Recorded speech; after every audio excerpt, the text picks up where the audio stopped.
We are going to be watching some YouTube videos.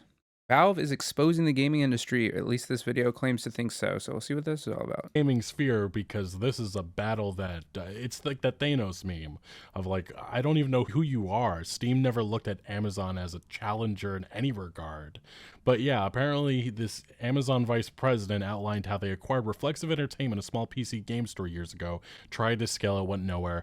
Then they bought Twitch. I guess they assumed that buying Twitch would bring gamers, and naturally they I'm kind of sick of all of these giant companies buying up all these smaller companies and then just kind of ruining them when they could have been good on their own. I mean, I get it. You're trying to break into some market, but I mean, can't you tell that Steam is just killing it? How could you possibly ever compare it to Steam? How could you possibly have the amount of varieties? A good example of getting there first matters more than pretty much anything. I mean, you're there first. It's kind of like the whole Tesla thing. It's like Tesla's the number one brand for that, would buy from them for because electric they were cars. already using Twitch, and yeah, that didn't happen. And then they tried building Luna, a gaming streaming service that let people play without a high-end PC. Google Stadia was also around at that same time. Both of those Stadia was services went awful. absolutely nowhere. And this It's kind like of just perfectly summarizes. how many services can I possibly pay for and how many can I possibly need? And if I'm a real gamer, then why wouldn't I have a PC that was powerful enough to play like the latest games? If I didn't, then I would just get an Xbox or a PlayStation like a normal person. Is the delusional mindset of some of these AAA executives, or really Just just like a fun executives game in though. general in the corporate world. Because yeah, Amazon was never a challenger to Steam, but if we're actually talking about Yeah. challengers that actually did move the needle, at least for a bit, it was the Epic Game Store, which to this day, with all the moves and everything that they did, it still isn't profitable Facts. 5 years after launch. And that That's not surprising, but I still use it. Epic Games has some really good exclusives. So if I want to play those exclusives, then I have to get Epic Games. It's obvious. is news from 2023. We haven't heard much because nobody really uses the Epic Games Store. They bought up a bunch of exclusives. That was their whole marketing strategy. And Tim Sweeney, the CEO of Epic Games, revealed even recently that, yeah, these investments were not good investments for the company. They tried using that Fortnite money, and it just didn't put a dent in the market share that, I mean, let's be honest, Steam owns the market. But in reality, What is happening? Gabe Newell did admit at the time, at the very least, he did say that Epic, it kept them honest, but it's ugly in the short term. And it was ugly, with a lot of AAA publishers and companies chasing that Epic Game Store money and reneging on their promises to gamers. And that was my big issue with a lot of that stuff that was happening back then. You heard a lot of lies coming from AAA executives like Randy Pitchford. They just didn't want to admit, yeah, we're taking the money. We don't care about what platform we're launching on, even if the Epic Game Store at the time was lacking basic functionality in terms of store features. It was ridiculous, and it was rightfully Everybody's trying ridiculed to by many min-max their gamers. gains. And a couple of years later, it's quite clear that everything that the Epic Game Store did, it didn't move the needle at all. And ultimately, though, it did They're improve fighting some a stuff in the giant. gaming sphere, such as Steam changing their developer split. They gave a little bit more money to developers. Those were some of the good things that came out of it. If That's how you knew that they were scared, is because they started giving more money to developers, so they would come back to Steam and they would kind of crush the competition in that sense. there is any good. Now, ultimately, with the whole PC platform, which one's best, it really comes down to which one is providing more for gamers. And GOG is a great example of that. Besides Steam, I love using GOG, and they've done some great things over the years. Recently, their preservation program to ensure the longevity of Fallout, The Witcher, and there was actually a number of Blizzard titles that got introduced into the program. That was I a smart absolutely love play. it. This is the type of stuff that I want to see from the PC platforms. And Steam, ultimately, though, they have been leading in this regard, at least as of late. They've been doing a lot of pro-consumer decisions. Some of this is because of legal actions that's happening around the world. They're being more proactive. But still, these are the types of things, these are the reasons why I want to support a platform. Not because, you know, X executive is going to be getting $2-3 million just to have their game, like what happened with the Epic Game Store. But ultimately, I do think we need to be having a discussion that Valve, the game developer publisher, is very different than Valve, the platform holder. I say that as there has been some serious, What does that obvious shit mean? blunders. Artifact would be a great example of it. Their card game, which was an absolute travesty and didn't last very long. There is also the CSGO gambling scandal, which feels like a scandal that's been going on for years. That is really Wait, one there of was the a big sore CS:GO spots. gambling scandal? What do you mean? What do you mean? Uh, CS:GO gambling Oh, I need to learn a little bit more about that. That real money or in-game skins. Well, I guess. I mean, it's no different than buying gold on WoW or purchasing farms or modifying the game. Okay. Okay. Underage gambling seems to have been the biggest problem anyways. I mean, like we don't need underage gambling.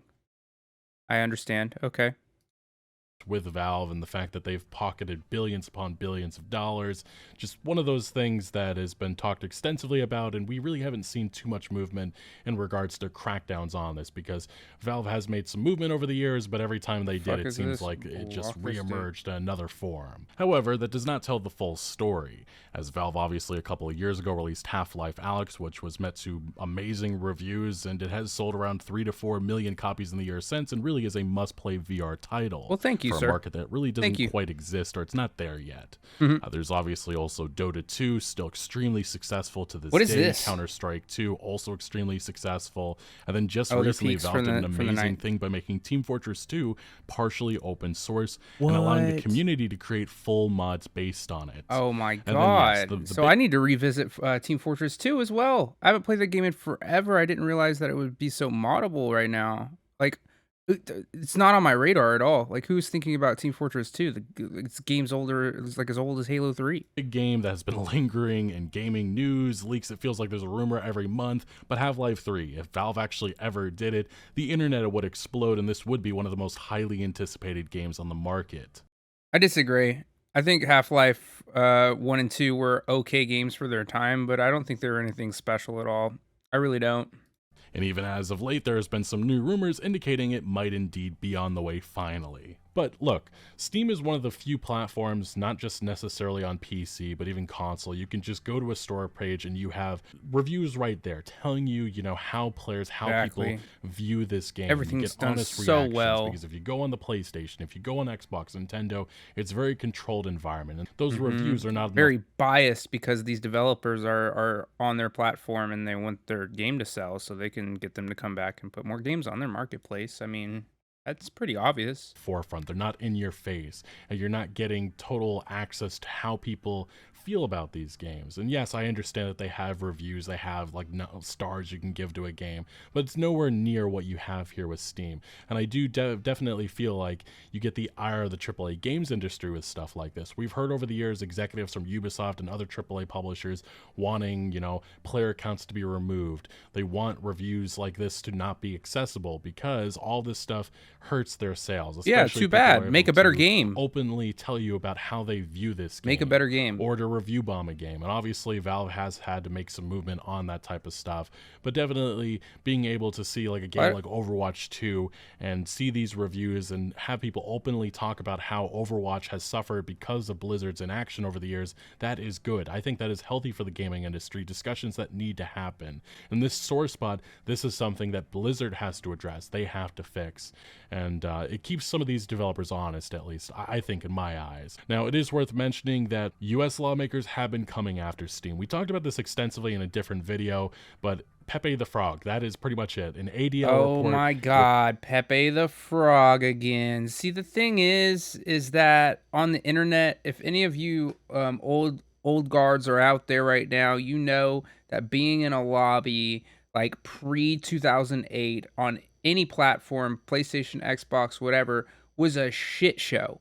It was just cussing, it was threats, it was violence, verbal abuse, and we loved it. And we all dished it out. We all took it, no problem. But like, there you go.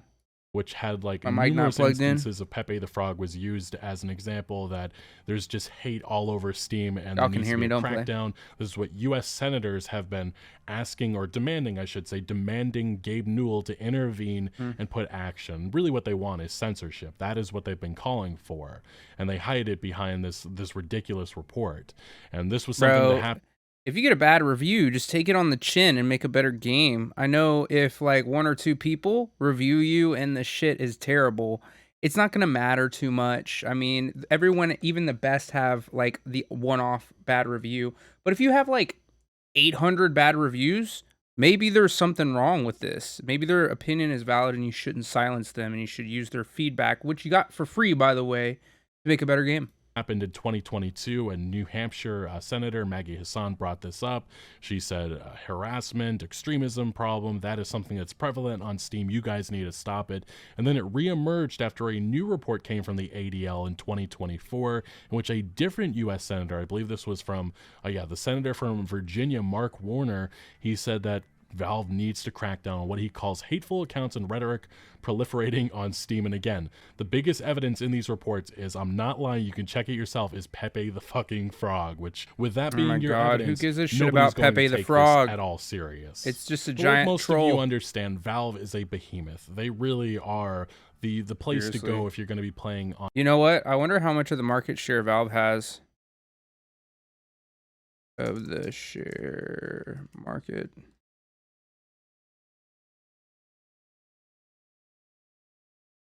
All right.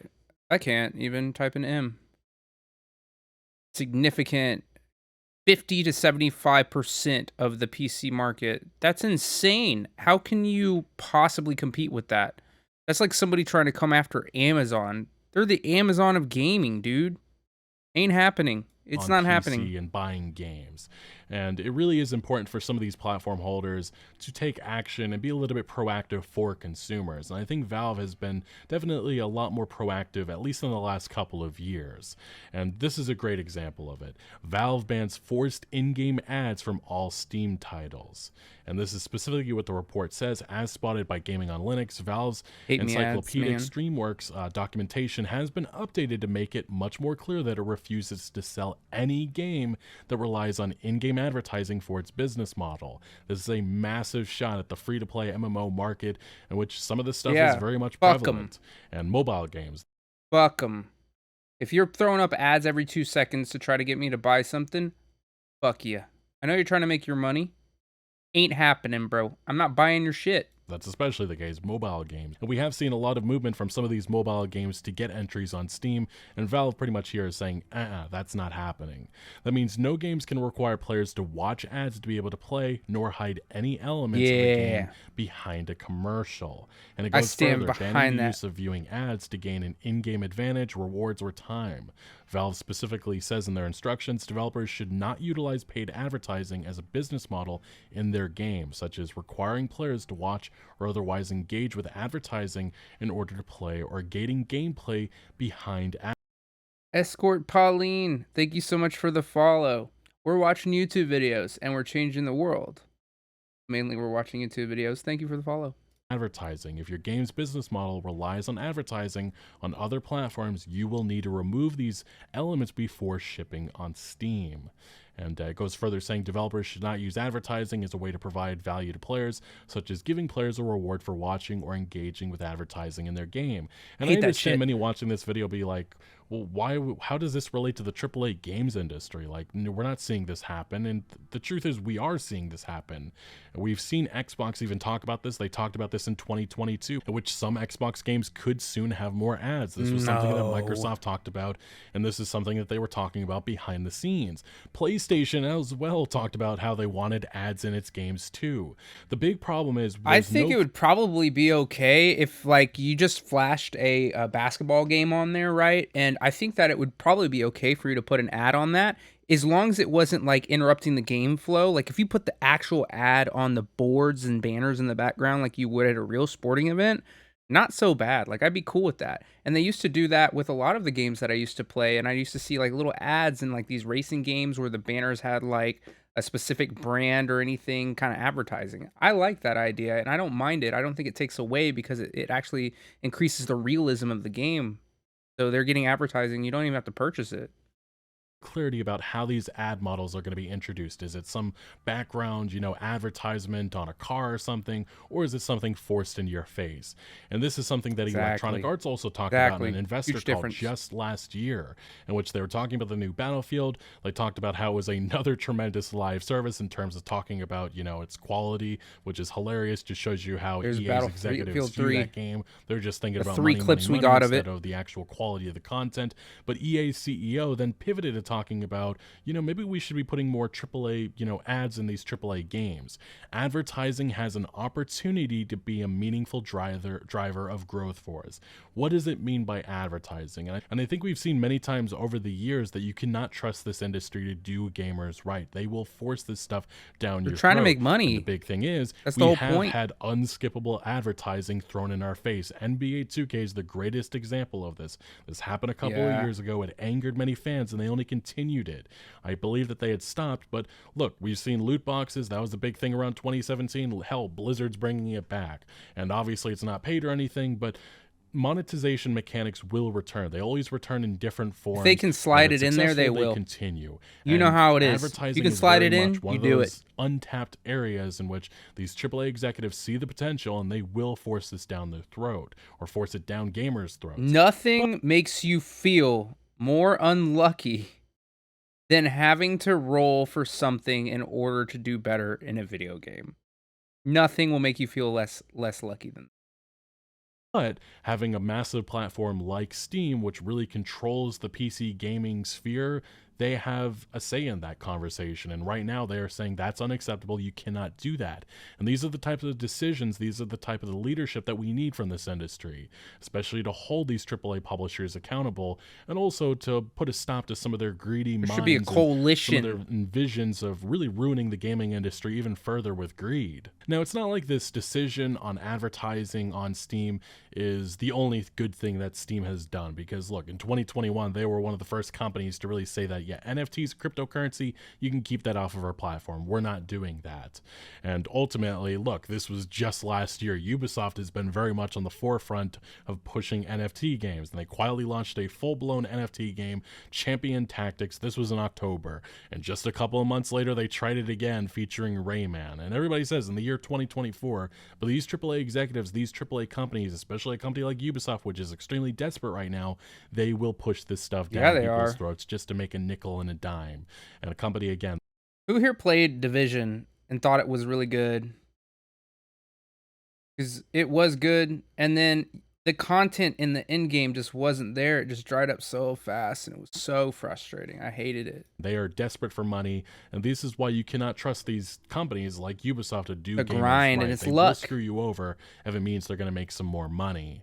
True. And ultimately, Square Most Enix people is will. another great example. They've been pushing NFT projects for a while now, and they still are in 2024.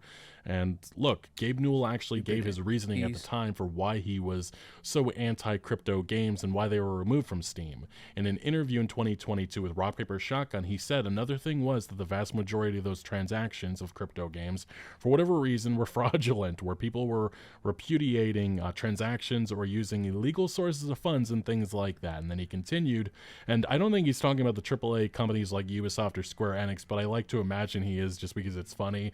Similarly, with the actors that are currently in this NFT space, they're not just people you really are wanting to be doing business with.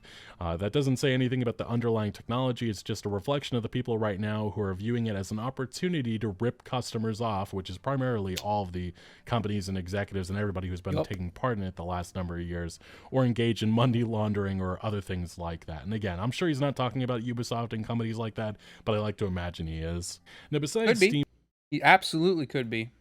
saying no to It's hard for me to blame a company that has at least shareholders a part of their ecosystem for just trying to make as much money as possible. But when you're screwing over your customers in order to do that, it's a very short-term game and a very long-term failure. I feel like Steam does a good job of protecting and insulating us from that. in-game ads. They've also done a number of other great things. Here's another example from The Verge. Steam now warns you if an early access PC game might be abandoned. Steam's early access They program did helps that. They came small out to with a medium-sized whole bunch developers of get an different. idea off the ground, but not every They game came up actually with a does. Now whole Valve has a new different bunch of rules and regulations and things that they had to get done in order to even post on the game, especially with the expansions and everything that was going on. You know, sometimes you'd pre-order an expansion, it wouldn't come out on time, and they said, "Hey, that's enough of that." So like Steam is doing some things right, man. They really are, and I really appreciate that. I mean, not having the ads in there, making sure that the developers get checked whenever they fuck up, and I think that their market share is what gives them the leverage to be able to do that. You don't see Epic Games telling developers what to do.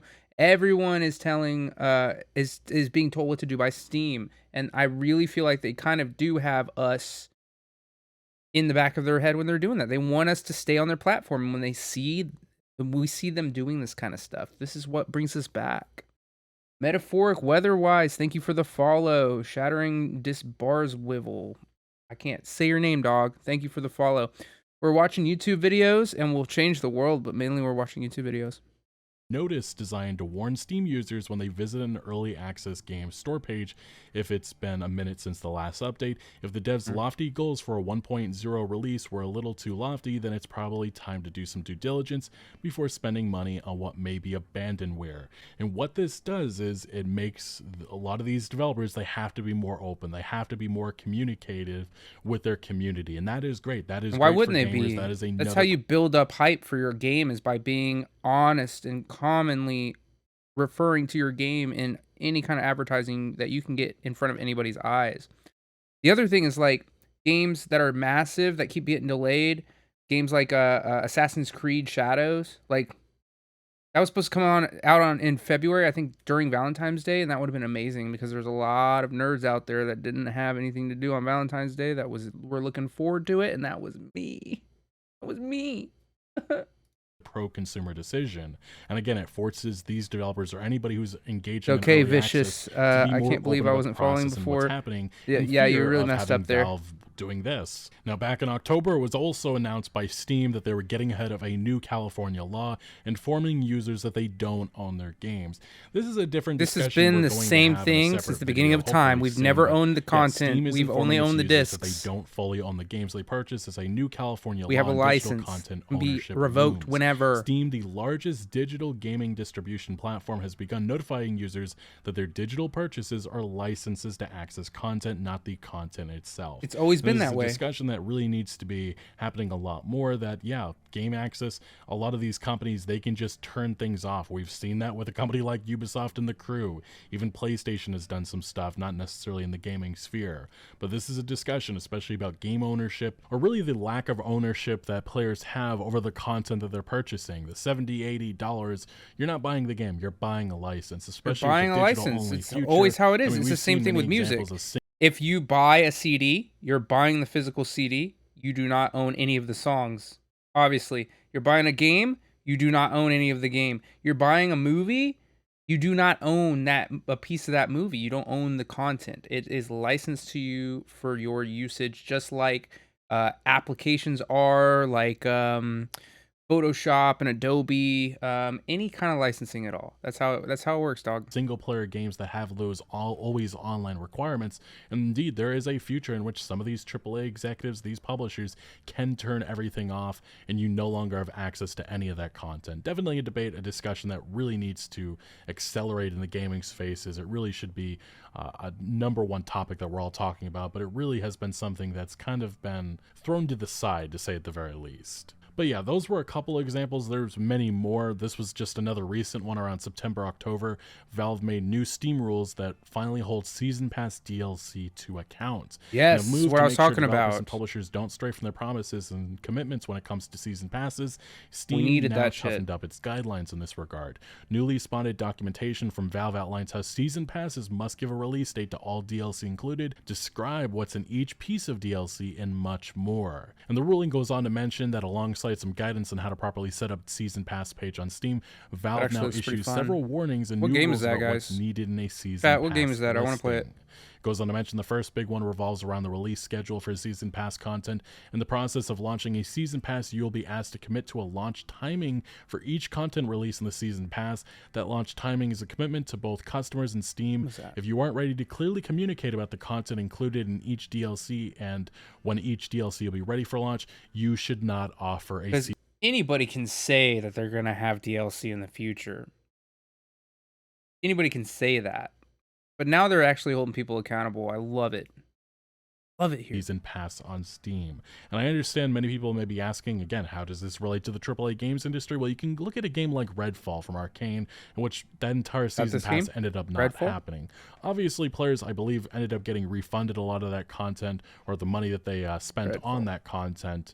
But there is, again, this is just one of those things that you have to be proactive, because there is indeed a future in which a company could just renege on all of this and then just run off with the money. And this isn't even just something game, and I didn't hear about it. Just of any of the publishers on a place like Steam. I mean, we look at a game like The Day Before, which took off. They could have ran with that money. Unfortunately, the threat of lawsuits really loomed over them. But there's been a lot of those games really taking off. They've been advertising the moon and everything, and selling a game for $100, promising a season pass included, and then just running off with the money. That is something that needs to stop. And Valve being proactive with this, it's awesome to see, in my opinion. We pay that money up front so you have the money to develop a good product for us. We don't pay you that money just so you can pay yourself out and give your employees raises and stuff, although you probably underpay them anyway. Does continue. They do mention that Valve now lays out its expectations when it comes to release schedules, so you need to be more specific. There is some wiggle room in that developers and publishers can self-reschedule, but they can only do it one time only, and it needs to be up to 3 months later than you originally selected. It also says that a piece of DLC intended to be released in a season pass shit for the games themselves. Customers will be offered a refund or the value of that individual piece of content. That refund promise may also apply if a piece of DLC content is delayed by more than that 3-month threshold. How can you justify pre-ordering a game even if you get these extra benefits if you're not even sure if you're going to get the game on time? Even if there has not been a customer complaint, Valve may take action if you delay a DLC more than a quarter beyond the release window you originally promised. Actions include removing the season pass from sale on Steam, refunding all customers who purchased the season pass for the value of unreleased DLC, or allowing customers the option of refunding the entire season pass. For the purposes of refunds, the value of unreleased DLC will be decided in discussion with Valve. And some of the other things we've seen, they added a tweak to Steam that, again, changes the way that you download massive updates. That was another great, awesome thing to see. Some of this is quality of life improvements. We did see Steam families being available, allowing you a way to share your game library with friends and family. Again, just awesome. So while Netflix and Hulu and Amazon Prime are out here restricting our ability to share the things that we already pay for with our friends and family, Steam's over here like, hey, we're going to implement this. We're going to do the exact opposite. We're going to hook you up, brother. I love that shit. Yes. To see.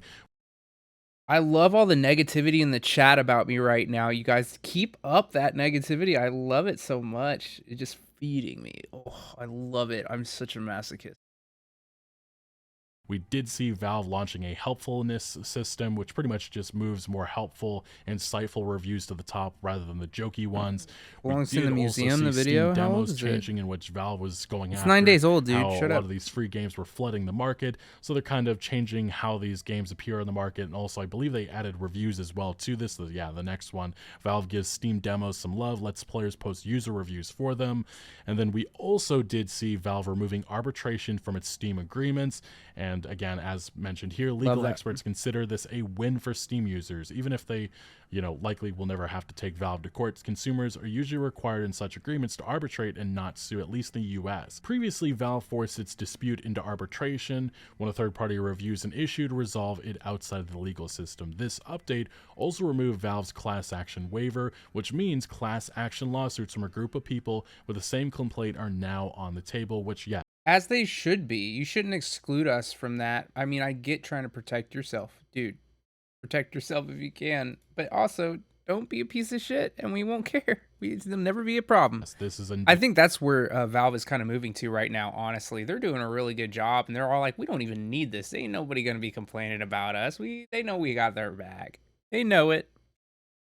Plus, they a have win for 75% of the market consumers. share, so it's not like they And ain't the got the last thing, money to pay again, out. Valve just has been making a lot of other moves, a lot of that I did not mention within this video. But these are the proactive things. These are the pro-consumer things that I want to see from a platform. This Thank you, isn't even Steam. just something related to, a PC. On console, this is the same thing. You want to see more stuff like this. You want to be able to hear people's inputs on games. And I definitely get the vibe from a lot of the decisions, a lot of the moves that we've seen from this AAA games industry. This is exactly what they do not want. They do not want I like people that dude's having glasses, access to though. data, being able to see how games are doing, the success or failure of them, and even having input on, reviewing a game. That is something that, it is meant to the ire a lot of these AAA executives. And from some of the conversations that I have had and also overheard, a lot of these executives have been pushing for a platform like Steam to make movement on, to downscale it, or at the very least take it off the, the front page so people don't have access to, seeing how the overall gaming community views a certain product. That gives you some of the insight into the mindset Yeah, of that's these not cool. I executives want to know if a game and how sucks they before I don't spend want money people on to it. be open. They don't want these open conversations to be had,